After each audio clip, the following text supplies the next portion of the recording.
Lena, pakiabot nga yung towel. Naiwan ko sa labas eh. Sigaw ko habang pilit kong pinupunasan ng pawis sa noo. Ang init na naman sa factory ngayon. Parang oven kahit 8:00 pa lang ng umaga. Eto Faye, grabe. Parang summer ulit ha. Salamat. Kung hindi ko lang gusto matapos agad tong kontrata ko, baka umuwi na ako sa Pilipinas. Miss na miss ko na yung anak ko eh. Sabi ko habang pinipisil ang balikat ko na nananakit na sa kakabuhat ng mga kahon. Ako nga pala si Faye. 3 taon na ako dito sa Taiwan at nagtatrabaho sa isang electronics company. Dapat 2 taon lang ang kontrata ko. Pero dahil sa pandemic dati, na-extend pa ng ilang buwan. Mabigat ang trabaho, maingay, at madalas, puro overtime. Pero wala akong choice. Ito lang paraan para makapag-aral ng maayos si Andre. Uy, may message si Andre oh. Sabi ni Lena habang nakasilip sa phone ko na nakapatong sa mesa. Video call daw mamaya. Ngumiti ako kahit pagod. Talaga? Ay, buti na lang. Kahapon hindi kami nakapag-usap eh. Kasi daw may group project sila. Ang sipag ng anak mo ha. Mana sa'yo. Sana nga. Pero minsan naisip ko, baka masyado ko na siyang nasisani na wala ako eh. Parang sanay na nga siya na si kumari ko na lang lagi niyang kasama eh. Normal lang yan, Faye. Pero wag mong isipin na nakalimutan ka na ng anak mo. Ikaw pa. Araw-araw mo nga yung kinakausap kahit antok ka na eh. Ngumiti ako ulit, pero may kirot sa dibdib ko. Totoo naman eh. Araw-araw ko silang tinatawagan, Wendell, kahit minsan inaantok na ako o may shift pa kinabukasan. Pero nitong mga nakaraang linggo, parang madalas nang hindi sumasagot si Wendell, ang asawa ko. Hoy Faye! Tawag no Supervisor Me. Overtime ka ulit ha? Need to finish this batch tonight? Yes, Supervisor. Pag-alis niya, napabuntong hininga ako. Ay, Lena, mukhang gagabihin na naman tayo nito. Ganyan talaga. Pero at least, may extra pay. Di katulad doon sa bansa natin na pag-overtime, thank you lang, kaya di umuunlad eh. Oo nga, di bali na. Para sa anak ko, kakayanin ko. Habang bumabalik ako sa linya ng trabaho, tinitigan ko ang maliit na picture ni Andre na nakaipit sa loob ng ID ko. Nakangiti siya dito at may bitbit pang medalya. Soon anak, uuwi rin ako. Nang matapos ang lahat at nakapagpahinga na ako, tinawagan ko muli si Andre. Buti na lang at nasagot niya agad. Napangiti ako. Parang nabura lahat ng bakod ko sa maghapong trabaho. Anak, kamusta ka na? Nako, ang laki mo na naman ha. Ilang araw lang akong di nakatawag, parang tumangkad ka ulit. Napakamot siya ng ulo, sabay ngiti. Sabi ni Ninang lumalaki daw ako kasi matakaw ako mama. Hay nako, pero wag sobra ha. Baka pag uwi ko, puro bilbil na yan. Nga pala, kamusta ang school mo? May bago ka bang project? Meron ma. Group project si Science. Gumawa kami ng model ng solar system. Si Papang tumulong sa akin mag-cut ng mga bola-bola. Kwento niya habang inaayos ang camera para ipakita sa akin ang kanilang ginawang project. Wow, ang galing naman. Ang linis oh. Ikaw bang nag-color nito? Opo, pero si Ninang po ang bumili ng mga gamit kasi busy po si Papa. Sabi niya may inaasikaso daw po siya sa labas. Ganun ba? Si Papa mo, nasaan? Napatingin siya sa gilid ng screen na parang may gustong sabihin pero nag-alinlangan. Si Papa po, nasa labas lang siguro ma. Sigurado ka? Kasi lagi ko siyang tinatawagan minsan hindi sumasagot eh. Busy lang po siguro ma, may trabaho din po kasi siya eh. Andre, okay lang ba si Papa mo? Umiling siya. Pero halata sa mata niyang parang may gusto siyang sabihin na hindi niya lang talaga masabi-sabi. Ma, may... Hindi niya natuloy ang sasabihin niya, sana sa akin, nang biglang bumukas ang pinto sa kanyang likod. Oh, kanino ka nagvi-video call? Narinig kong boss iyon ni Wendell. Kay mama po. Kay mama mo? Ay, akin na. Ako na munang kakausap. Uy, hon. Hi, kamusta ka naman dyan? Lately hindi ka sumasagot sa mga tawag ko ha. Napakamot siya sa ulo. Pasensya na hon. Medyo toxic sa work eh. Alam mo naman yung shop, dami ng customers. Pati overtime. Oo, naiintindihan ko. Pero kahit text mo lang sana nagpadala ka. Para hindi ako masyadong nag-aalala. Sorry talaga hon. Ayoko lang ma-stress ka pa dyan sa abroad. Ang hirap na nga ng trabaho mo tapos daragdagan ko pa. Sumingit naman si Andre. Ma, pakita ko po yung medal ko kahapon. Ngunit agad kinuha ni Wendell ang cellphone. Ako na muna anak. Usap lang kami ni mama mo sandali. Doon ka na muna. May oras pa naman para dyan sa medal mo, di ba? Tumango si Andre at medyo napayuko bago umalis sa harap ng kamera. Pagkaalis ni Andre, bumigat bigla ang hangin sa pagitan naming mag-asawa. Natahimik pa kaming dalawa ng ilang segundo. Wendell, may problema ba? Ha? Wala naman hon. Sigurado ka? Kasi parang may gusto kang sabihin pero lagi mo kong iniiwasan eh. Honey naman, wala kang dapat ipag-alala. Busy lang talaga ako. Pati si Andre, lagi kong inaasikaso. Talaga? Pero bakit si Kumaring laging nag-a-update sa akin? Kahit nung nagkasakit si Andre, siya pang nagsabi, hindi ikaw. Sandaling na nahimik si Wendell. Ayoko lang kasing mag-alala ka. Baka maapektuhan pang trabaho mo niyan. Pero asawa mo ko. Dapat sa akin mo sinasabi. Alam mo, kahit pagod ako, gusto kong marinig kahit simpleng kwento lang galing sa'yo. Minsan pa nga isang hi lang sapat na sa akin eh. Sorry Han. May iba ka bang problema, Wendell? Hindi ko alam kung ako lang ba tong nakakaramdam. Pero parang ang layo mo na. Parang hindi na ikaw yung lalaking lagi kong kausap dati. Wala Han. Pagod lang talaga. Promise. Kung pagod lang, sana sabihin mo pa rin. Kasi ramdam ko yung takot ni Andre tuwing tinatanong ko kung nasan ki eh. Parang may gustong sabihin yung bata pero natatakot. Faye, huwag mo nang tanungin si Andre ng ganyan. Bata pa yun. Baka kung anong isipin pa. Wendell, baka naman may tinatago ka na dyan eh. Faye naman, kung may problema sasabihin ko naman sa'yo. Wala, okay? Kaya please, huwag ka nang mag-isip ng kung ano. Gusto kong maniwala. Gusto kong isipin na pagod lang talaga siya. Pero yung tingin niya, yung pilit ng ngiti, hindi ko alam kung dahil lang ba sa stress yun. Okay, basta alagaan mo si Andre ha. Alam mo namang siya lang lakas ko dito. Kayo, konting tiis na lang. Matatapos ang kontrata ko. Promise hon, aalagaan ko kayo pareho. Mag-ingat ka dyan. Huwag ka masyadong magpapagod ha. Tumango ako. Sige, sabihin mo kay Andre, tawagin ko ulit siya mamaya bago ako matulog. Oo, sasabihin ko. Bye na hon. Bye. Sabi ko. Pero nanatili akong nakatingin sa back screen kahit patay ng tawag. Huminga ako ng malalim. Pinilit kong umiti kahit mag-isa lang ako sa dorm. Pero sa loob-loob ko, may kung anong kaba na bumabalot sa aking dibdib. Bakit ganon? Kahit anong pangako ni Wendell, parang may bahagi ng puso kong nagsisabing hindi na siya totoo sa akin. At mas masakit, alam kong nakikita rin yun ni Andre. Faye, boss is looking for you again. Bulong ni Maylin, kasamahan ko sa assembly line habang nag-aayos kami ng mga circuit boards. Ha? Si Mr. Chen? Bakit daw? Don't know. Maybe he like you, ha? Napailing ako, sabay tawa ng mahina. Sus, hindi ha. Siguro may papagawa lang muli. Ngunit habang sinasabi ko yun, napansin ko rin ang mga tingin ni Mr. Chen mula sa glass office sa itaas. Madalas siyang tumitingin sa production area, pero nitong mga araw, parang ako nilang palagi niyang pinagmamasdan.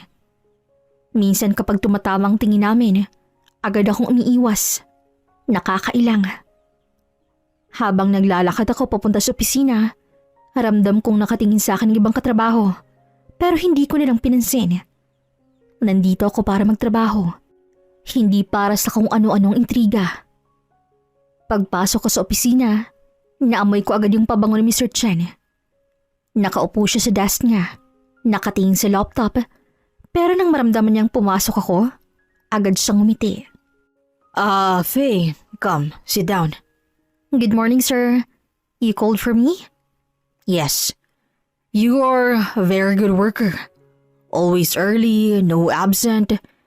And I want to say, good job. Thank you, sir. Maybe after work we can eat dinner. Company dinner. Just you and me. My treat. Medyo natigilan ako. Sir, sorry po. I can't. I have to call my family after work. My son is waiting. Son? Yes. Sabay taas ko ng kamay ko para ipakita ang singsing. I'm married, sir. Sandaling natigilan si Mr. Chen bago tumango. I see. Very lucky husband. Ngumiti ako ulit, pero sa loob-loob ko, gusto ko nang lumabas. Thank you po. Anything else, sir? No, you can go. Good work, Faye. Tumayo ako agad, nagpaalam ng maayos, at halos maglakad ng mabilis palabas ng opisina. Pagbalik ko sa production line, agad akong binati ni Lena. Oh, ano rang sabi ni boss? Wala, pinuri lang ako. Tapos nagyaya ng dinner. Pero syempre tinanggihan ko, no? Ha? Grabe ka, Faye. Baka gusto ko nga talaga ni Mr. Chen. Ang swerte mo. Hindi ako interesado, Lena. May asawa na ako. Tsaka ayoko ng gulo. Kaya pala lagi mong suot yung singsing kahit sa trabaho, no? Para hindi na lumapit yung mga marites dito. Napatingin ako sa singsing ko at pinunasan ito ng bahagya. Oo, eto kasing paalala ko kung bakit ako dito eh. Para kay Wendell at kay Andre. Habang nagpatuloy ko sa trabaho, napansin kong ilang beses pa rin akong tinitingnan ni Mr. Chen mula sa glass window. Pero bawat beses na nagtitamang mga mata namin, tinataas ko ang kamay ko at pinapakita ko ang singsing ko. Para malinaw, para walang mabigyan ng maling akala. Nang matapos ang shift, sabay kaming umuwi ni Lena. Habang naglalakad kami pauwi sa dorm, nagkwento siya tungkol sa plano niyang umuwi sa Pinas pagkatapos ng kontrata niya. Ikaw, Faye, ilang buwan na lang, no? Excited ka na? Grabe, oo. Halos 3 taon din akong hindi nakakauwi. Miss na miss ko na yung amoy ng bahay namin. Yung halakhak ni Andre. Lahat. Si Wendell, kamusta na kayo? Medyo natigilan ako sa tanong niya. Okay naman. Minsan lang parang may nagbago. Hindi ko alam kung ako lang ba yung nakakapansin. Baka kasi namimiss mo lang. Sana nga. Ayoko lang isipin na habang nagsusumikap ako dito, may nangyayari nang hindi ko alam sa kanila. Pagdating namin sa dorm, diretso ako agad sa kama. Kinuha ko ulit yung cellphone ko, binuksan ng messenger at tiningnan kung may message si Wendell. Pero wala. Wala na namang message. Wala ring missed call. Pinagmasdan ko muli ang singsing ko sa daliri. Sa liwanag ng malit na desk lamp, parang kumikislap pa rin ito. Pero may kakaibang lungkot sa kislap na yun. Para sa kanila to. Kaya kahit anong temptation o pagod, tiis lang. At doon na ako natulog. Ngunit sa kalagitnaan ng aking pagtulog, bigla akong napabalik kasing bangon habang hingal na hingal at balot ng pawis. Ramdam ko pa rin sa dibdib ko ang matinding kabog ng puso ko. Sa panaginip ko, parang nakatayo ko sa harap ng bahay namin sa Pilipinas. Madilim, walang tao. At sa gitna ng dilim ay may boses na tumatawag sa akin. Boses ni Wendell. Pero sa bawat paglapit ko, palayo naman siya ng palayo. Hanggang sa marinig kong hagikik ng isang babaeng pamilyar. Si Dolores, ang kumari ko. Panaginip lang yun, Faye. Panaginip lang. Bulong ko sa sarili habang pinupunasan ng pawis sa leeg. Pero kahit anong sabihin ko, hindi ako mapakali. Kinuha ko agad ang cellphone ko sa gilid ng kama. Alam kong madaling araw na sa Pilipinas, pero wala akong pakialam. Tumawag ako kay Wendell at sinagot nito ang linya. Ngunit imbes na boses ng asawa ko ang marinig ko, ay boses yon ng isang babae. Hello? Parang may sumabog sa dibdib ko. Lalo na nang malaman kong boses yon ni Dolores. Dolores? Bakit ikaw sumagot sa cellphone ni Wendell? Faye! Hi! Nandito kasi ako sa bahay ninyo. Si Wendell naligo lang. Naiwan niyo tong phone sa mesa kaya ako na munang sumagot. Bakit naman ikaw sumagot? Kahit nandyan ka, hindi mo naman kailangan sagutin yung phone ng asawa ko, di ba? Sorry ha. Akala ko kasi si Andre yung tumatawag eh. Kasi yung tunog ng ringtone, pareho sa ringtone niya. Baka ka ako may importanteng sasabihin. Alam mo na. Si Andre tulog na, Dolores. Alam kong madaling araw na dyan. Oo nga pala, oo nga. Pasensya na talaga, Faye ha. Reflex lang siguro na wala sa isip ko. Bago pa ako makasagot, may narinig akong kaluskos sa linya. At maya-maya, sumingit na ang boses ni Wendell. Han? Han, ako to. Sorry Nasa CR ako kanina eh. Kaya si Dolores munang sumagot. Wendell, anong ginagawa ni Dolores sa bahay natin ng gantong oras? Dumaan lang. May pinahiram na gamit si Kumare. Yung project ni Andre kasi may kailangan daw siyang materyales. Kaya napadaan siya. Project? Sa madaling araw, Wendell? Hindi ba pwedeng bukas yung ibigay? Tahimik siya sandali. Kasi maaga daw alis si Dolores bukas. Papunta sa bayan. Kaya dumaan lang ngayon. Ganun ba? Tapos hinayaan mo siyang sumagot sa cellphone mo? Kasi nga nasa CR nga ako, Han. Hindi ko naman alam na tatawag eh. Nakakapanibago lang. Ilang linggo ka nang hindi sumasagot sa mga tawag ko. Tapos ngayong tumawag ako, ibang babae pang sumagot. At hindi lang basta babae, kundi kumare ko. Faye, wag mo naman akong pagbintangan agad. Nakaka-stress na nga sa trabaho tapos kung ano-ano bang iniisip mo. Pasalamat nga tayo dahil handang tumulong si kumare. Aalis na rin naman siya ngayon. Oh, bakit parang nagagalit ka? Hindi ko naman sinasabing may ginagawa ka. Pero sana lang ipaliwanag mo ng maayos. Han, wala ka namang dapat ikaduda. Nagkataon lang talaga. Sige na Han, magpahinga ka na. Pagod ka siguro sa trabaho mo. Kaya kung ano-anong iniisip mo dyan. Bukas mag-uusap tayo ng maayos, pangako. Sige, bukas mag-usap tayo. Good night, Han. I love you. Ngunit hindi ko na nasagot. Pinatay ko na lang ang tawag. Nakatitig lang ako sa screen sa pangalan ni Wendell na nakalagay sa itaas ng call log. Nanginginig pa rin ang kamay ko. Hindi lang dahil sa weirdo kong panaginip, kundi dahil tila tugmang panaginip ko sa nangyayari ngayon. At iyon ang dahilan kung bakit kahit sa trabaho, lutang pa rin ako. Huy, Faye! Huy! Ilang beses ka nang tinatawag ni supervisor oh! Parang doon pa lang ako natauhan. Hawak ko pa rin yung screwdriver, pero halos di ko na alam kung anong ginagawa ko. Maling-mali na pala yung pagkakassemble ko ng parts sa circuit board. Ha? Ay, sorry Lena. Na-distract lang ako. Pinilit kong umiti, pero alam kong halata sa mukha ko na lutang talaga ako. Lutang ka talaga, girl. Kanina ka pa ganyan. Ano ba? May problema ba? Wala naman. Faye, wag mo akong bulahin. Simula ng break time, hindi ka na mapakali.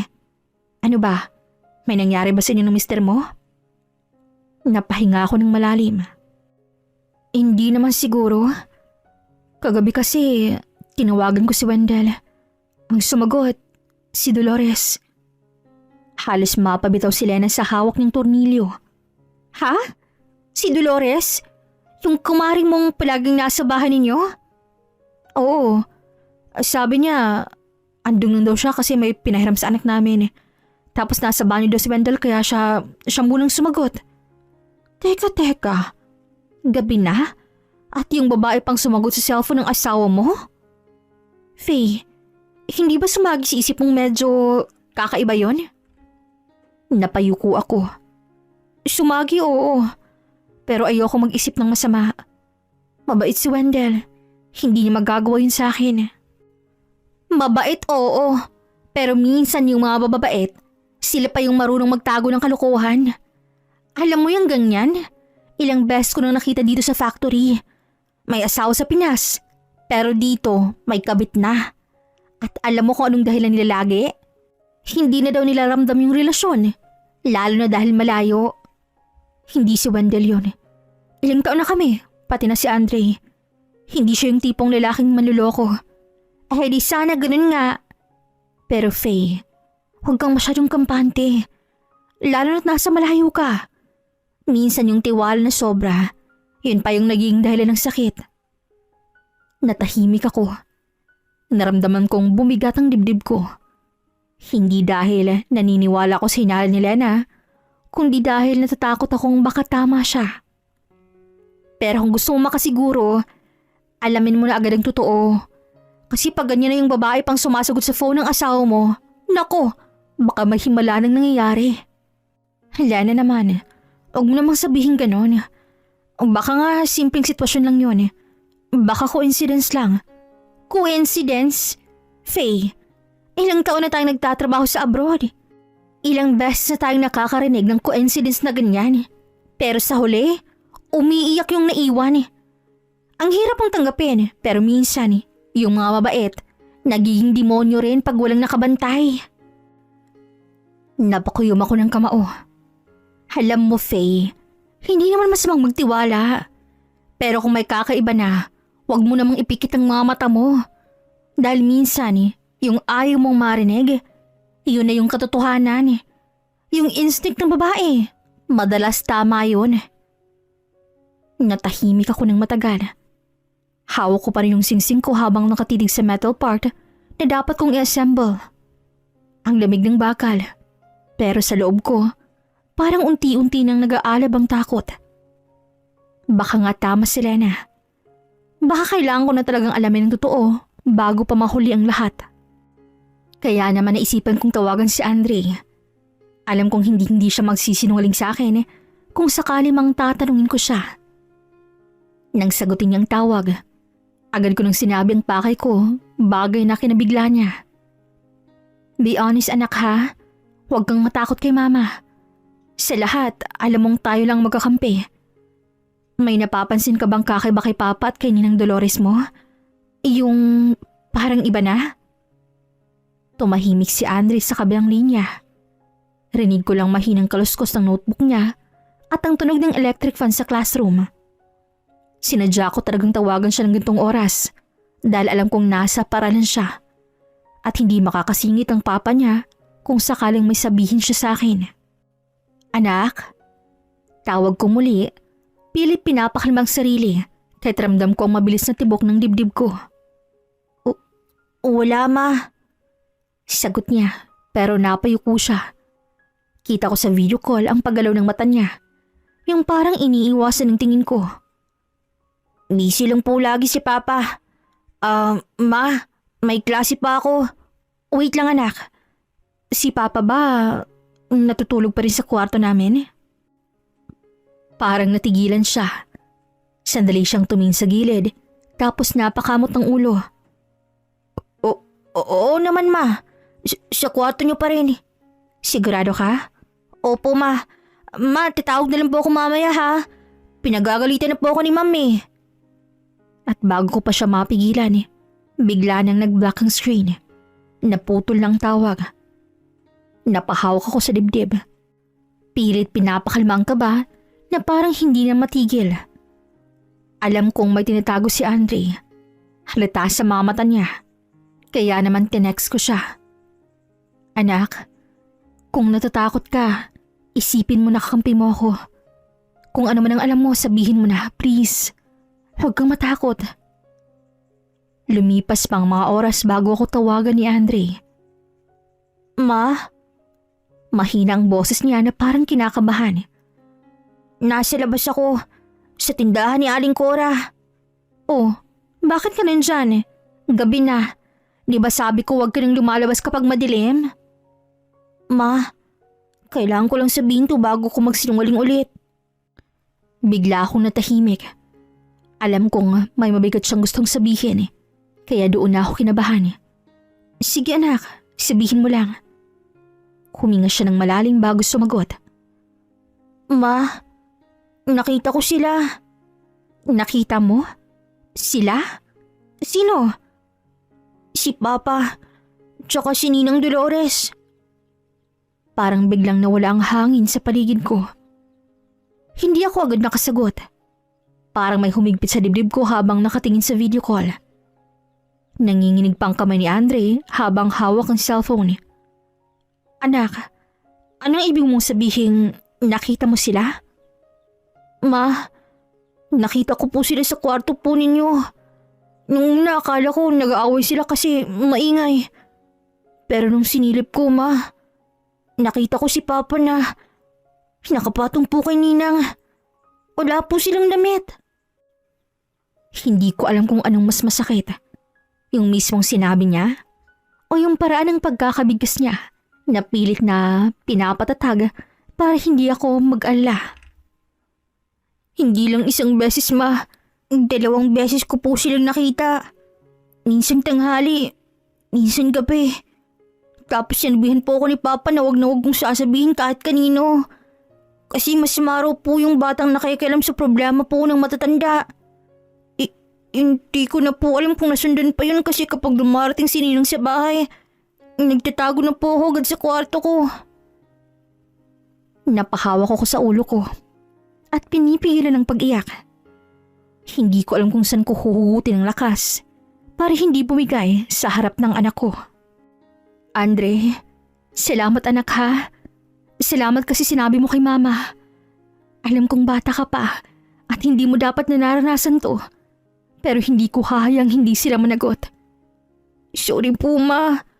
Ayokong masaktan ka pero ayokong magsinungaling. Alam ko pong mali yung ginagawa nila. Napaluha na ako. Hindi ko na mapigilan. Hindi mo kailangang humingi ng sorry anak. Wala kang kasalanan. Huwag mong sisihin ang sarili mo. Pero anak, huwag ka munang magsasabi kahit kanino ha. Kahit sa lola mo, kahit sa kaklase mo. Tayong dalawa lang munang makakaalam nito. Naiintindihan mo? Opo Ma. Promise mo sa akin, huwag ka ring lalapit kay Ninang kapag andyan siya ha. Kung pwede iwasan mo muna. Opo, lagi na lang po ako sa kwarto pag andito siya. Good boy ka Andre. Sabi ko, pilit ngumingiti habang pinupunasan ng luha ko. Tandaan mo, ikaw ang kakampi ni Mama ha. Tayong dalawa lang. Kahit anong mangyari, huwag mong kakalimutang mahal kita. Pero anak, magkinig ka kay Mama ha. Hindi ko alam kung tama bang iuutos ko to sa'yo. Pero gusto ko makasiguro sa lahat. Kailangan nating magkaroon ng pruweba. Anong pruweba Ma? Gusto kong hulihin mo si Papa at si Ninang anak. Hindi mo kailangan lumapit. Basta kapag nakita mo ulit silang magkasama sa kwarto may ginagawa, kuhanan mo ng video picture. Pero siguraduhin mong hindi ka nila makikita ha? Ma, baka po mahuli ako. Alam ko anak, pero gagabayin ka ni Mama ha? Huwag mong iisipin na masama yan. Kasi gusto lang nating malaman ang katotohanan. Para sa ating dalawa to. Para sa pamilya natin. Tumahimik si Andre saglit bago tumango. Sige po Ma, gagawin ko. Promise mo sa akin mag-iingat ka. Opo, promise po. Kinagabihan, hindi ako mapakali. Halos hindi ko maituloy ang trabaho ko. Nakatingin ako sa makina habang paulit-ulit tumatakbo sa isip ko ang mukha ni Andre. Yung boses niyang pilit minapatatag kahit bata pa. Ilang ulit kong sinubukang itaboy ang kaba, pero bawat tunog ng cellphone ko, napapapitlag ako. Hanggang sa mag-ring ito, si Andre. Ma, andito ulit si Ninang. Nasa kusina sila ni Papa kanina tapos pumasok na naman po sa kwarto niyo. Napasinghap ako. Anak, huwag kang lalapit agad ha. Dahan-dahan lang. Ilagay mo sa tahimik ang cellphone mo. Tapos maglakad ka ng hindi maririnig. Opo. Naririnig ko ang bawat yabag niya. Bawat paghinga. Para akong nandoon sa bahay at hindi ko na magawang huminga. Ginawa ko na po, ma. Pinicturean ko. Tsaka nag-video din po. Ayokong makita to pero ginawa ko kasi gusto kong managot si Papa. Anak, tama yan. Huwag mo nang tingnan. Lumabas ka na sa bahay. Kahit sa bakuran lang. Huwag mong ipaalam na alam mo na, ha? Opo. Ma, masama po ba ako? Hindi, anak. Hindi ka masama. Ikaw ang pinakamatapang na anak sa buong mundo.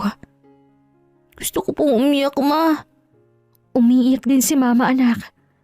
Pero kailangan nating maging matatag. Para sa atin, ha? Tayong dalawa lang. Pagkababa ng tawag, niyakap ko ang cellphone ko na parang si Andre ang yakap ko. Hindi ko alam kung paano ko haharapin ang bukas. Pero isa lang ang malinaw sa akin. Tapos na ang aking pagtitiwala. Hindi ko na alam kung anong mararamdaman. Para na akong sasabog sa loob. Kaya naman bago pang mangyari yun, sinabi ko na yun kay Lena. Lena, tama ka. Tama ka sa lahat ng sinabi mo.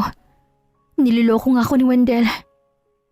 Nang marinig niya yun, agad siyang napaupo sa tabi ko habang hawak pa rin ang kape niya.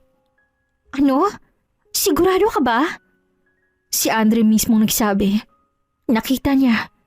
2 beses. May video na rin siya. Hindi ko alam kung paano ko nagawang huminga pagkatapos kong marinig yun. Parang gusto kong lumipat pa uwi ngayon din. Hayop talaga yung lalaking yan. Ginawa mo lang ang lahat para sa pamilya niyo tapos ganito? Habang andito ka, nagpapakahirap mag-overtime para may ipadala. Siya naman pala. Nako, nakakadiri, Faye. At si Dolores pa talaga? Ang kumari mo? Parang ayokong maniwala. Pero andun yung ebidensya lang eh. Anak ko mismong nakakita. Hindi lang isang beses. Hindi rin aksidente. Ginusto nila to. Nilapastangan nila pati bahay ko. 2 linggo na lang. At makukumpleto ko na yung kontrata ko. Pwede na ako magbakasyon. Kaya hindi ko na to palalampasin. Uuwi ako. Magpa-file ako ng kaso. Gusto kong managot silang dalawa sa ginawa nila. Napakuyom ako ng kamao. Sa dami ng gabi kong tiniis ang lungkot. Sa lahat ng pagkakataong tiniis ko ang pagod sa trabaho para lang may maipadala sa kanila. Eto lang palang kapalit. Habang wala pa ako sa bahay, malinaw naging tungkulin ni Andre ang maging mata't kamay ko sa loob ng aming tahanan. Sinabihan ko siyang magtago ng duplicate ng mga video sa isang folder na may password sa phone niya at ipadala sa akin agad kapag ligtas na. Tinuro ko rin kung paano i-compress sa mga files at itago ang mga orihinal sa ibang folder para hindi agad mabura. Alam kong hindi madali para sa kanya. Nakikita ko sa mga mensahe ang takot sa mga kamay niyang pumasok sa kwarto na kumukuha ng video. Ang pagdadalong isip bago pinindot ng shutter. Kaya habang nagbabantay siya doon, lagi kong pinapramdam sa kanyang hindi siya nag-iisa. At bago ang araw ng aking pag-alis, binili ko talaga yung iPhone 17 Pro Max. Yung pinakabago at pinakamahal pa sa tindahan. Habang hawak ko yun, ramdam ko yung halo-halong emosyon sa dibdib ko. Galit, sakit, pero may kakaibang ngiti sa labi ko. Ito na siguro ang pinakamagandang regalo na ibibigay ko sa isang kaaway. Paglapag ko sa NAIA ng 10:00 ng umaga, ramdam ko ang bigat ng dibdib ko. Ang init ng hangin, pero mas mainit ang galit na pinipigilan kong sumabog. Pagdating ko sa bahay, tahimik lang akong pumasok. Alam ni Andre ang lahat, pero gaya na napag-usapan namin, magpapanggap siyang walang alam at pumasok sa school para walang makahalata sa plano ko. Pagbukas ko ng pinto, bumungad agad si Wendell. Nakita ko ang gulat sa mukha niya na halos mahulog pa yung hawak niyang tasa ng kape. Faye? Anong ginagawa mo rito? Akala ko sa susunod na linggo pang uwi mo. Ngumiti lang ako. Surprise! Hindi mo ba ako na-miss? Siyempre naman. Pero sana malang nag-text ka para nakapaghanda ako. Hindi na kailangan. Mas gusto ko yung biglaan eh. At least, genuine ang reaction mo. Nasaan si Andre? May pasok ba siya? Oo, nasa school pa. Mga alas 3 pa yun uuwi. Gusto mo bang kumain muna? May ulam sa kusina. Niluto ni Dolores. Pagbanggit niya sa pangalan ni Dolores, parang biglang tumigil ang hangin. Ngumiti lang ako. Pinili kong huwag magpakita ng katarang pagbabago sa mukha ko. Si Dolores. Nandito pa pala siya kanina? Oo, tumulong lang kanina. Alam mo naman mabait yung kumari mo. Kakaalis lang din niya. Gusto kong sumigaw. Gusto kong isampas sa kanya yung mga ebidensyang nasa cellphone ko. Pero pinipigilan ko ang sarili ko. Hindi pa ngayon Hindi pa ito ang tamang oras. Sige, magpapahinga lang muna ako sa kwarto ha. Ang bigat ng biyahe Sige. Gusto mo ng kape? Hindi na. Gusto ko lang mahiga saglit. Umakyat ako sa hagdan. Bawat hakbang, ramdam ko yung panginginig ng kamay ko. Pagpasok ko sa kwarto, napasandal ako sa pinto at mariin kong minikit ang mga mata. Ang halimuyak ng amoy sa loob, ibang-iba na. May halong pabango na hindi ko kilala. Amoy ng babae. Amoy ng kataksilan. Maya-maya, may kumatok sa pinto. Han, gusto mo ba ng juice? Hindi na. Sige, mamaya pag uwi ni Andre, sabay tayong kumain Oo, sabay tayo. Sagot ko. Pero sa loob ko, ibang sabay ang binabala ko. Sabay silang luluhod sa araw na ipapakita ko na ang lahat. Pagkaalis niya sa tapat ng pinto, nilabas kong malit na box mula sa bag ko. Doon nakalagay ang bagong iPhone 17 Pro Max, ang regalo ko kay Dolores. Pinunasan ko ang screen, inihanda, nilagyan ng lahat ng ebidensya at binago ang wallpaper. Ngumiti ako ng mapait. Kung gaano mo ako ginamit, ganun din kita pasasalamatan. Mas maganda, may souvenir ka. Bumaba ako mula sa kwarto ilang oras nang lumipas. Si Wendell ay abala sa sala, nakatutok sa TV, pero halatang hindi naman talaga nanunood. Parang nag-aabang lang ng kilos ko. Oh, gising ka na pala. Kain ka muna. Niluto ko yung paborito mong sinigang. Wow! Talagang naaalala mo pa yung gusto ko, ha? Siyempre naman. Asawa kita Sabi niya sabay yakap sa akin. Kahit ramdam ko yung init ng katawan niya, parang nagyayelo ang loob ko. Ang halik niya sa pisngi ko na dati ay nagpapakilig sa akin. Ngayon parang apoy na gusto kong punasan. Bumitiw ako at kinuha kong isang maliit na paper bag na kanina ko padala. May regalo ako para sa'yo. Para saan naman to? Pasalubong ko. Binuksan niya ang bag at doon niya nakita ang relo. Yung mamahaling model na dati niyang gusto pero hindi niya mabili noon. Faye, grabe ka naman. Ang ganda nito. Kinuha niyang relo at agad sinuot sabay halik sa labi ko. Salamat, Han. Ang bait mo talaga. Deserve mo naman yan. Tatawagan ko rin si Dolores. May regalo din ako para sa kanya. Si Dolores? Oo. Gusto kong personal na iabot sa kanyang regalo ko. Matagal ko na rin kasi siyang hindi nakikita Na-miss ko rin siya. Isa pa, gusto ko siyang pasalamatan. Kasi ang dami niyang naitulong sa'yo at kay Andre habang wala ako. Baka may lakad yun ngayon. O baka busy din sa trabaho niya. Kung ganon, ako nang pupunta sa bahay niya. Kung wala siya doon, babalik na lang ako mamaya. Pagod ka pa, di ba? Ako na lang mag-aabot sa kanyang regalo mo. Han, na-miss ko nga siya. Isa pa, ikaw ha? Masyado kang protective sa akin. Nakapagpahinga na ako, kaya medyo okay na ako. Sakto namang bumukas ang pinto at pumasok si Andre. Nakakagaling lang sa paaralan. Ma! Agad ko siyang niyakap. Anak, na-miss kita sobra. Ako rin po, ma. Sakto anak, bala kong puntahan ng ninang mo. Kaso itong papa mo ang OA. Nakapagpahinga na nga ako eh. Ayaw pa akong payagan. Isasamahan ko na lang po kayo, ma. Good. Oh, honey. Hintayin mo na lang kami ni Andre dito, ha? Saglit lang kami. At lumakad na nga kami ni Andre papunta sa bahay ni Dolores. Bitbit ko ang paper bag kung saan nakalagay ang regalo. Si Andre naman ay tahimik lang sa tabi ko. Pero ramdam kong kabado siya. Mula sa kanto pa lang, hinawakan ko ang kamay niya at marahang binulungan. Anak, pagdating natin doon, kung may mangyaring hindi ko inaasahan, ikaw lang bahalang mag-video ng palihim, ha? Naiintindihan mo? Opo, ma. Nang marating namin ang bahay ni Dolores, huminga ako ng malalim bago kumatok. Pagbukas ng pinto, bumungad agad siya. Nakabistidang kulay rosas at maluwang sa bandang tiyan. Halos malaglag pa ang cellphone niya sa pagkagulat. Faye? Diyos ko, ikaw na ba yan? Oo, ako to. Surprise visit. Bakit di ka nagsabi na uuwi ka na? Sana naghanda ako. Surprise nga, di ba? Grabe. Tumaba ka, ha? Blooming ka din ngayon. Parang may kakaibang glow. Ay, ewan ko ba?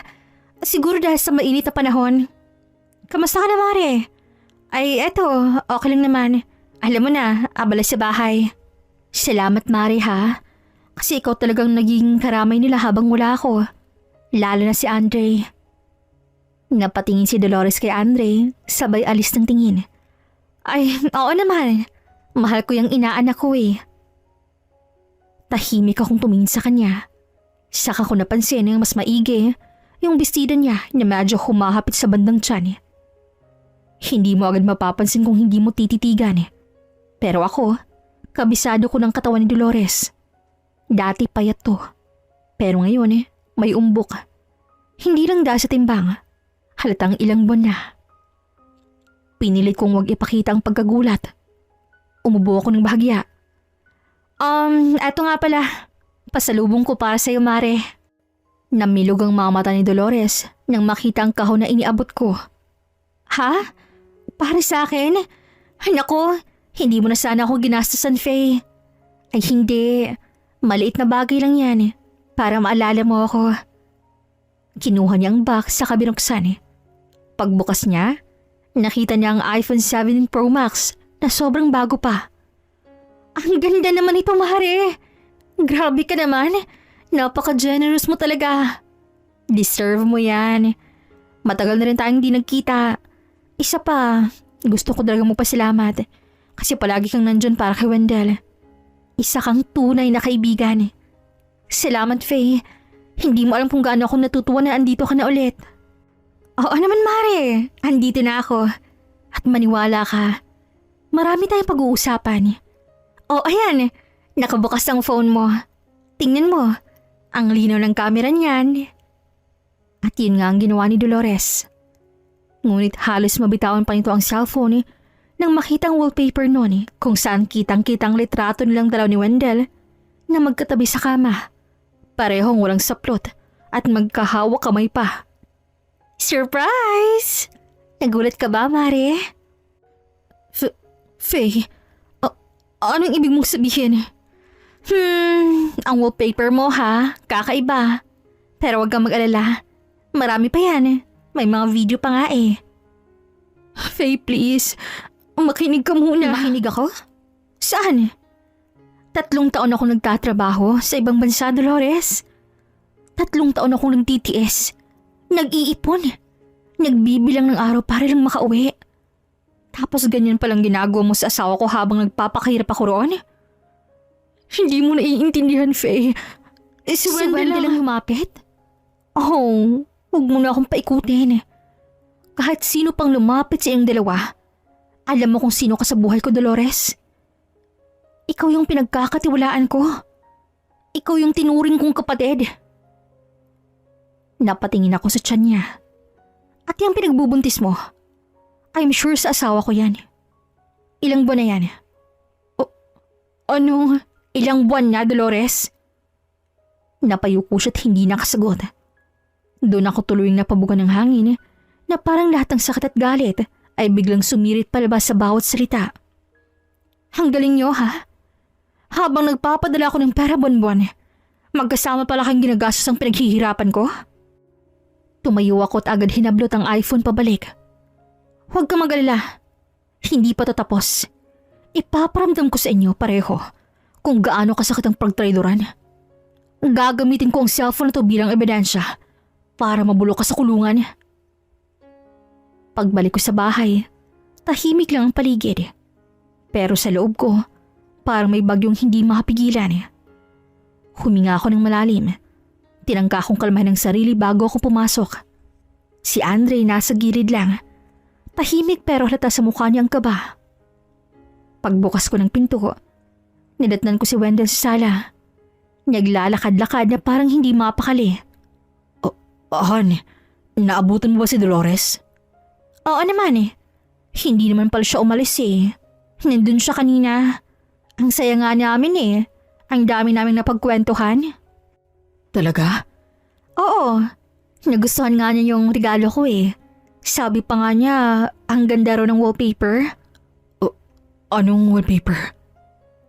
Umangat ang sulok ng labi ko. Yung picture ninyong dalawa. Magkatabi sa kama. Ang sweet nyo nga Mas masaya pa kayo kaysa sa akin na nagtatrabaho abroad. Doon na mas lalong nalaki ang mga mata ni Wendell. Faye, please. Mabilis na akong nilapitan Pilit hinahawakan ng braso ko. Pero agad kong inalis ang kamay niya. Huwag mo akong hawakan, Wendell. Alam mo ba kung gaano ako nagtitiis sa Taiwan? Alam mo kung ilang beses akong umiiyak sa dorm dahil miss ko kayo? Tapos sa bahot pera padala ko? Sa bahot pangungulila ko? Ganto palang kapalit?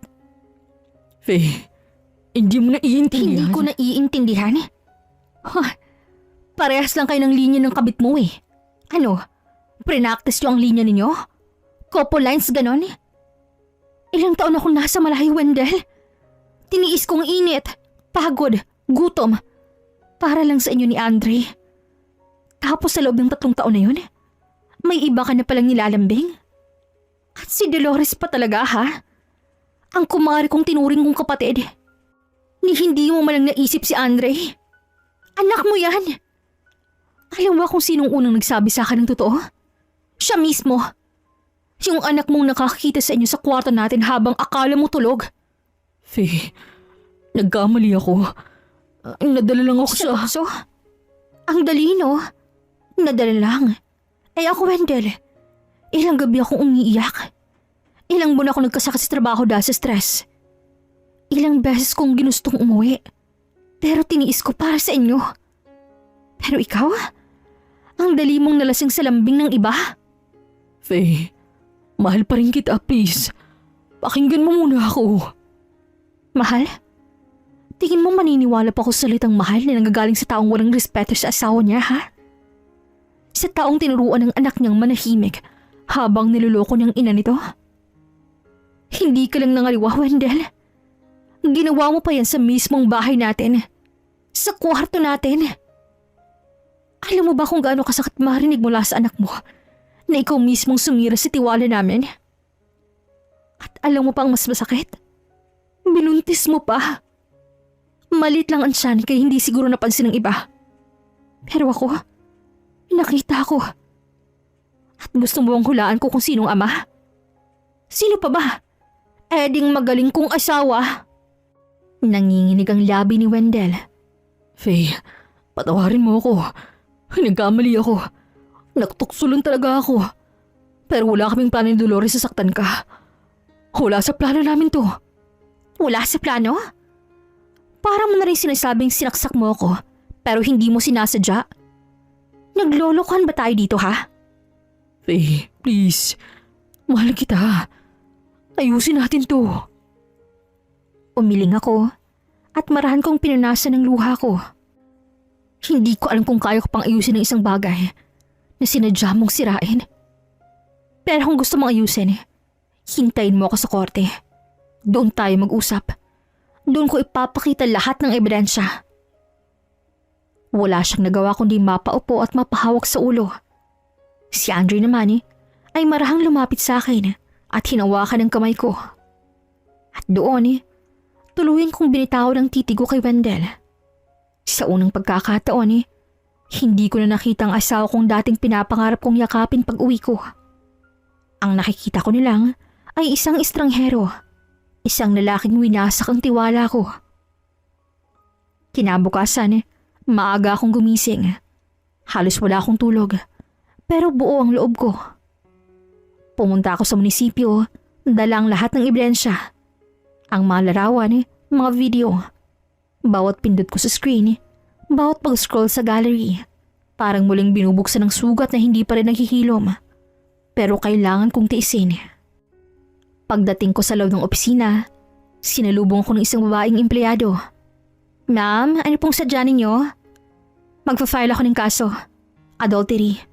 Sige po ma'am, kailangan lang po namin ng mga dokumento, marriage certificate, ID at ebidensya. Isa-isa kong nilapag sa mesa ang lahat ng kailangan. At habang ginagawa ko yon, ramdam kong nanginginig ang mga daliri ko. Pero sa puso ko, buo na ang aking desisyon. Habang tinatanggap ng abogado ang mga file mula sa akin, tinanong niya ako. Ma'am, sigurado po ba kayo? Minsan mahirap to lalo't may anak kayo. Oo, pero mas mahirap po yung araw-araw na niloloko ka ng taong akala mo tapat sa'yo. Tumango siya at nagsimula na kaming gumawa ng affidavit. Habang nagtatype siya, muling tumakbo sa isip ko ang lahat. Ang bawat tawagan namin sa gabi habang nasa Taiwan ako, ang bawat ingat ka na sinasabi ni Wendell, at ang bawat ngiti ni Dolores sa tuwing nagvi-video call kami noon. Lahat pala yon kasinungalingan. Nang matapos ang papeles, nilagdaan ko ito ng walang pag-aalinlangan. Lumipas ang ilang araw, dumating ang sapina. Kinailangang harapin ni Wendell at ni Dolores ang kasong sinampa ko. Nabalita pa ito sa barangay at doon na rin nagsimulang kumalat ang totoo. Yung mga taong dati humahanga sa kanila, ngayon napapailing at umiiwas ng tingin. Naging malakas ang mga ebidensya ko, kaya hindi na sila nakapagsinungaling sa korte. Lahat ng larawan, mga mensahe, pati ng mga video sa cellphone na nakuha ko ay nagsilbing matibay na patunay sa matagal na nilang pagtataksil. Habang binabasa ng hukom ang mga detalye ng kaso, ramdam ko ang bawat piraso ng sakit na muli kong naramdaman. Pero ngayon, may halong galak at katarungan. Tahimik lang si Wendell sa kanyang kinauupuan. Nakayuko habang si Dolores ay umiiyak. Pero sa akin, wala na akong awang nararamdaman. Matagal nila akong ginawang tanga. At nang marinig ko sa bibig ng hukom ang salitang guilty, para akong nabunutan ng tinik sa dibdib. Hindi ko napigilang mapaluha. Pero hindi yun luha ng kahihiyan, kundi luha ng tagumpay. Sa wakas, may hustisya na. 5 hanggang 6 na taon silang makukulong. Nakita ko kung paanong binigyan sila ng pagkakataong magpaliwanag. Pero kahit anong sabihin nila, malinaw ang katotohanan na pareho silang nagkasala. Si Wendell, na ilang taon kong minahal at pinagkatiwalaan, at si Dolores, na itinuring kong pamilya, ay parehong nilapastangan ng tiwala ko. Pagkatapos ng hatol, tumayo ako ng tuwid. Hinayaan kong lumapit si Wendell, pero agad akong iniwas ang tingin. Faye, please, pakinggan mo muna ako. Nagkamali ako Hindi mo na kailangang magpaliwanag. Ginawa mo na nga magpaliwanag kanina, di ba? Pero hindi ka pinanigan ng hukom. Kasi di siya naniniwala sa mga palusot niyo. Ako pa kaya? Kung may awa ka man, sana noon mo pa yun naisip bago mo ako pinayasag ng tong paraan. Faye, I'm sorry. Hindi ko ginusto. Hindi mo ginusto? Hindi? Ginusto mo, Dolores? Kasi kung hindi, hindi ka magtatagal sa kama ng asawa ko. Hindi mo uuliting pumunta sa bahay para lang gumawa ng himala. At huwag mong sabihing aksidente yung nangyari sa tiyan mo.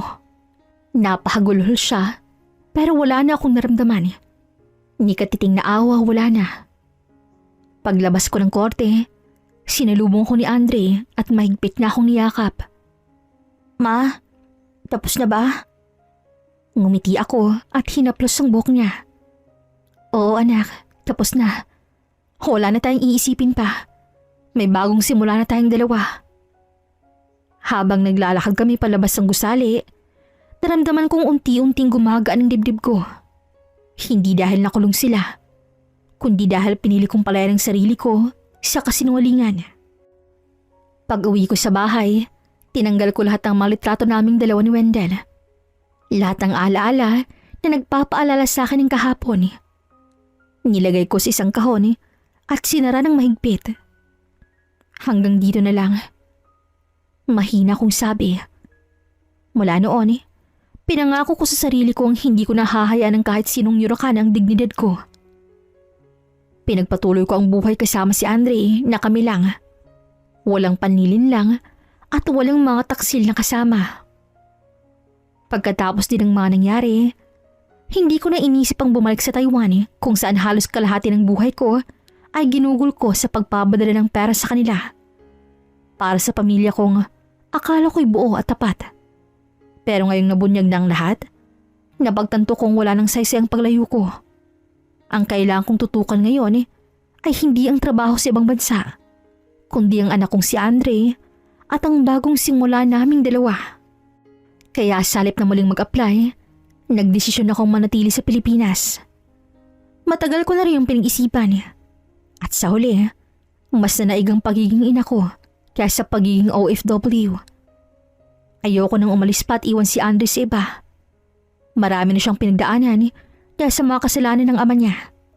At ayokong madagdagan pa ng bigat sa puso ng anak ko. Ginamit ko ang konting ipon ko sa pagbuo ng malit na negosyo. Nagsimula ako sa simpleng online selling, mga damit, sapatos, at kung ano-ano pa. Sa una mahirap. Maraming beses akong halos sumuko, lalo na kapag kulang ang puhunan o kapag walang benta. Pero sa tuwing titingnan ko si Andre, bumabalik ang lakas ko. Nakikita ko sa kanyang dahilan kung bakit ko kailangang magpatuloy. Minsan habang nag-aayos ako ng mga pandang ready ng ipadala, lumapit siya't nagsalita. Ma, ang galing mo. Ikaw na po talaga yung boss ngayon. Boss? Hindi anak. Para lang tayong mag-partner. Tulungan mo ako ha, para sabay tayong umangat. Promise ma, ako na rin po ang taga-picture ng mga tinda po ninyo. Unti-unting lumagong maliit naming negosyo. Natutunan kong magbenta online, gumawa ng live selling at makipag-usap sa mga customer. Minsan may mga kumukuha pa ng maramihan kaya kahit papaano, naging stable na ang kita ko. Hindi na rin ako umaasa sa kahit kanino. Minsan may mga balita akong naririnig tungkol kina Wendell at Dolores.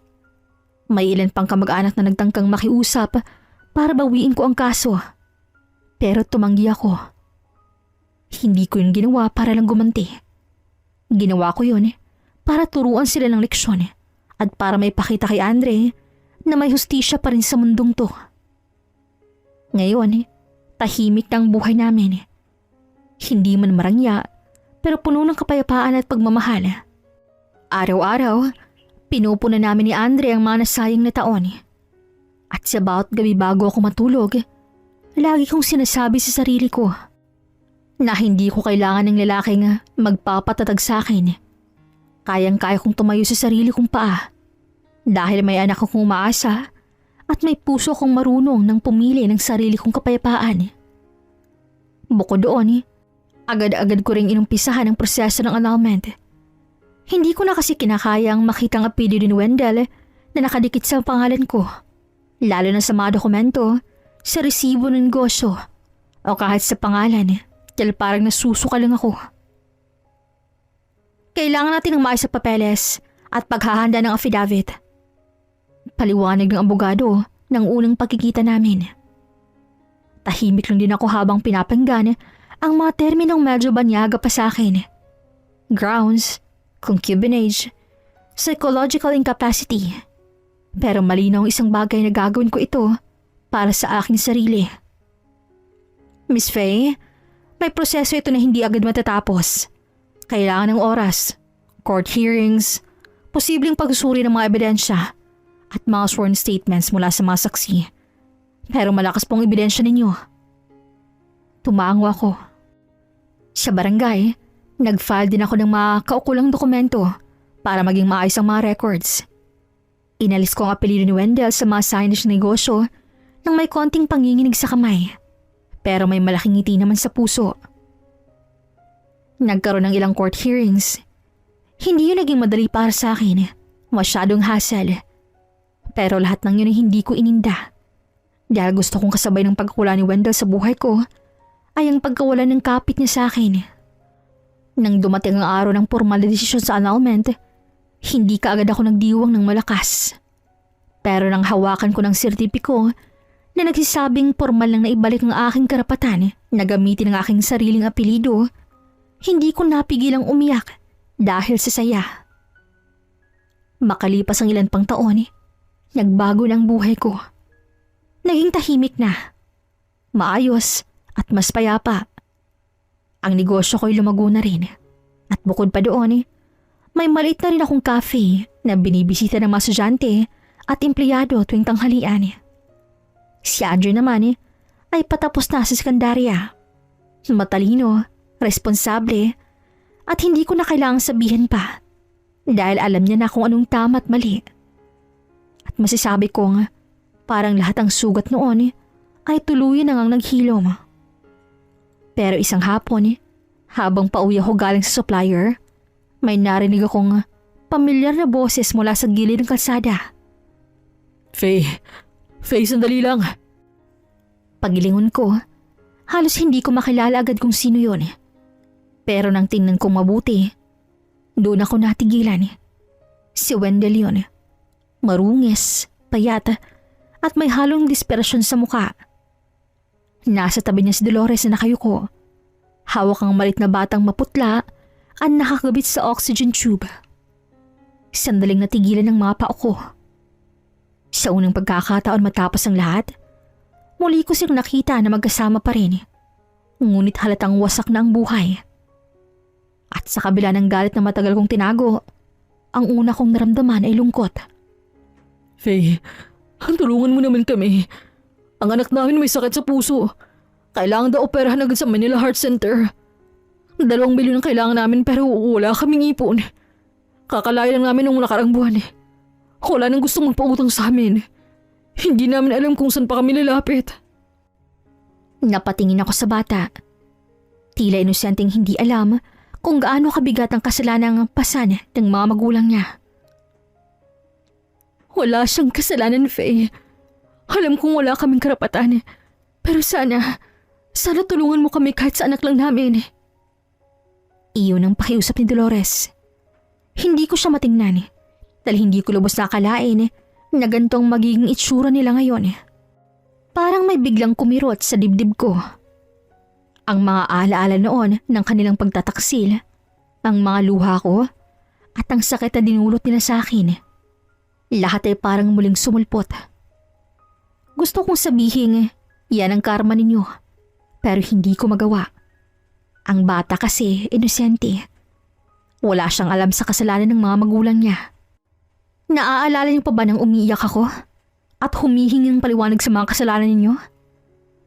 Ako rin yung taong pinagtawanan niyo habang magkasama kayong dalawa. Pero heto kayo ngayon. Hindi sila sumagot. Umiiyak na si Dolores. Nakaload sa semento habang nakahawak sa lilahi ng aking damit. Faye, kung gusto mo kaming parusahan, sige. Pero wag si Mira. May karapatan siyang mabuhay ng maayos. Napayuko ako at mariing pinipigilan ng sariling luha. Ang totoo, matagal ko nang pinatawad ang sarili ko. Pero sila, hindi ko pa alam. Huminga ako ng malalim. Wendell, Dolores. Sabay silang napatingin sa akin, umaasang baka may milagro sa mga susunod kong salita. Hindi ko kayang ibigay sa inyong 2 milyon. Pero may kakilala akong foundation na tumutulong sa mga batang may sakit sa puso. Ipapakilala ko kayo sa kanila. Ako nang kakausap. Bigla akong niyakap ni Dolores habang umiiyak ng todo. Faye, salamat. Hindi mo alam kung gaano kalaking tulong to. Hindi para sa iyo. Para sa bata. Dahil siya lang inosente dito. Hindi ko alam kung paano ako makakarap sa iyo, Faye. Araw-araw kong pinagsisisihan ang ginawa ko. Kung pwede lang sanang ibalik ang panahon. Hindi mo na kailangang magsalita pa. Ang Diyos nang bahalang humusga sa inyo. Sa akin tapos na ang lahat. Pagkaraan ng ilang linggo, nalaman ko mula sa foundation na tinutukoy ko, kina Wendell at Dolores, na hindi na pala umabot sa oras ng bata. Pumanaw daw ito bago pa man siya maisugod sa operasyon. At nang mga sandaling yon, para akong binuhusan ng malamig na tubig nang marinig ko ang balita. Tahimik lang ako nakaupo sa upuan ng cafe habang binabasa ang mensahe ng staff ng foundation. Ang mga kamay ko nanginginig. Hindi ko alam kung dahil sa awa o sa kirot na muling bumabalik. Hindi ko alam kung bakit gano'n. Na kahit gaano kasakit sa ginawa nila noon, ang pagkawala ng batang yon ay parang may bahagi ring pumutok sa loob ko. Siguro dahil bata siya. Siguro dahil kahit anong kasalanan ng mga magulang, hindi dapat siyang nagbayad. Lumipas ang mga araw at halos araw-araw may mga bulong-bulungan sa aming barangay. May nagsabing nag-aaway daw sina Wendell at Dolores gabi-gabi. May nagsasabing halos wala na silang makain. Hanggang isang umaga, habang nag-aayos ako sa cafe, may pumasok sa pinto. Si Berta, ang kaibigan at kapitbahay ni Dolores. Faye, may masama akong balita. Napahinto ako sa ginagawa ko. Si Dolores ba? Hindi. Si Wendell. Nagpatiwakal kagabi. Hindi na raw kinaya yung pagkawala ng anak nila. Napatigil ako. Walang lumabas na salita sa bibig ko. Parang may humila sa dibdib kong hindi ko maipaliwanag. Hindi na galit, hindi na puot, kundi isang malalim na awa sa taong minsang pinili kong mahalin at pagkatapos ay lubos na sinira ang buhay namin. Paano si Dolores? Tanong ko matapos ang ilang minutong katahimikan. Nasa ospital daw, hindi pa rin matanggap ang nangyari. Umupo ako sa gilid ng mesa at naging tahimik. Siguro ito ng kabayaran ng lahat. Hindi ko ginustong sinapit nila. Pero marahil, ito ng hustisyang hindi kailangang ako ang magbigay. Kinagabihan, habang nasa balkonahe ako, tinititigan ko lang ang langit. Napansin kong maliwanag ang buwan. At sa ilalim nito ay may mga alaala kong pilit kinalimutan. Diyos ko, hindi ko man maintindihan ang mga nangyayari pero alam kong may dahilan ka sa lahat. Mula noon, ipinagpasa Diyos ko ng lahat. Hindi ko na hinayaan ang mga alaala ng kahapon na sirain pang natitirang kapayapaan namin ni Andre. At sa bawat dasal ko, hindi ko hinihiling hustisya o paghihiganti, kundi pagpapatawad at kapayapaan para sa kanila at para sa sarili ko. Ngayon, maayos ng takbo ng buhay namin. Si Andre patapos na sa kolehiyo at siya na mismong tumutulong magpatakbo ng cafe. Minsan nag-uusap kami tungkol sa mga plano niya na gusto daw niyang magtayo ng sarili niyang branch sa kabilang bayan. Ako naman, nakangiti lang habang pinapakinggan siya. Ma, kung hindi ka siguro naging matatag noon, baka iba na rin kinahihinat na natin. Minsan anak, kailangan mo munang daanan ng bagyo para ma-appreciate mo ang araw. At mula noon, natutunan ko ng sapat na ang buhay dito. Hindi ko na kailangang mag-ibang bansa para makahanap ng kapayapaan. Kasi ang tunay na kapayapaan, nasa puso ko na.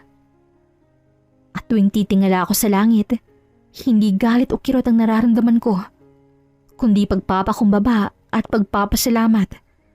Dahil kahit gaano kalalim ang sugat ng kahapon, tinuruan ako ng Diyos kung paano maghilom ng walang hinanakit at magmahal ng walang kapalit. Sa ngayon, I'm still single. Nakabukas pa rin naman ako sa posibilidad na magmahal muli. Pero hindi ko na minamadali. Kasi kung darating siya, gagawa ng paraan ng tadhana para makilala ko siya. Hanggang dito na lamang po. Maraming salamat sa pakikinig. This is Regine here in Miss Teen Stories. Hanggang sa susunod muli.